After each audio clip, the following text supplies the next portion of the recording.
রহিম আলহামদুলিল্লাহ রাব্বিল আলামিন। প্রিয় দর্শক শ্রোতা, দেখেন আমাদের বাগানের এটা একটি জাত। এটা হইতেছে আমরা যে জাতে এটার নামটা, এটা হইতেছে প্রেস্টিজ জাত। এটার ফলের কালার হওয়ার ধরনটা দেখেন, মানে আসলে এরকম জিনিস আসলে দেখলে মন আসলে ভরে যায়। আল্লাহ তাআলার নিয়ামতে পুরো বাগানটাই ভরে গেছে আলহামদুলিল্লাহ। এই যে ভাই আসছে আমাদের বাগানে, সকলেই হচ্ছে আমাদের বাগানে আসতে পারবেন এবং দেখে যেতে পারবেন। আমরা ইনশাআল্লাহ আর 10-15 দিন পর থেকে ফল বিক্রি শুরু করব। তখন আপনারা ফলও কিন্তু নিতে পারবেন। এই ফলগুলো আর 8-10 দিন সময় লাগবে পরিপক্কতা আসতে।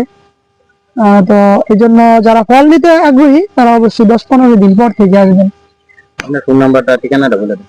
আমার ঠিকানা হইতেছে মল্লিকবাড়ি মধ্যপাড়া, মল্লিকবাড়ি বাজার থেকে মল্লিকবাড়ি মুরের রুট, মানে 9 নম্বর রোডে বাজার থেকে 1 কিলোমিটার আঙ্গুর বাগান। এটা হচ্ছে ফোন নাম্বার হচ্ছে 016-280-52912। ধন্যবাদ।